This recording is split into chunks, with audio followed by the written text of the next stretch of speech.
The terrible prophecy announcing that the end of the world is coming in 2021.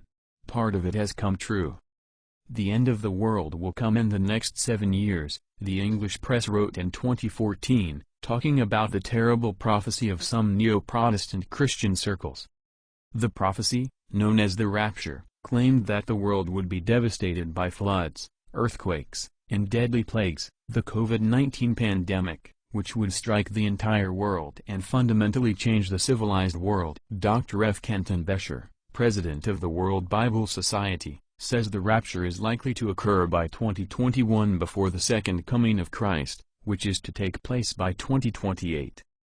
Dr. Besher, who holds 5 doctoral degrees in theology, bases his prediction on Bible texts, including the first epistle to the Thessalonians of St. Paul the Apostle, which says, "For this we say unto you by the word of the Lord, that we which are alive and remain unto the coming of the Lord shall not prevent them which are asleep.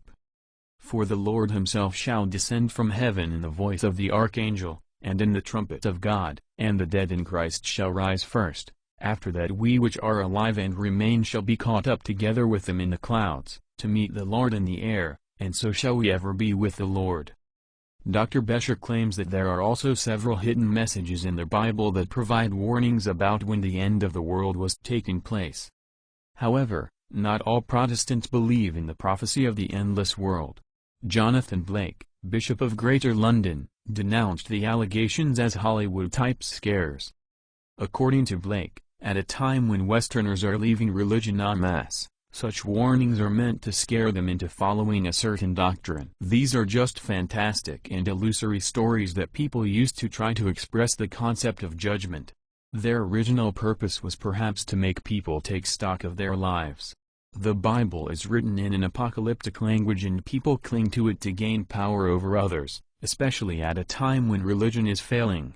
Religious rule over populations is declining, so they believe that scary stories will bring people back under their power, but they were wrong because we now live in an enlightened age.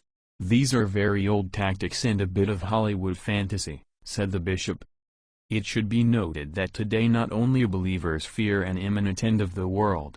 Environmental movements have borrowed many of the ploys and fears of millennials in recent years.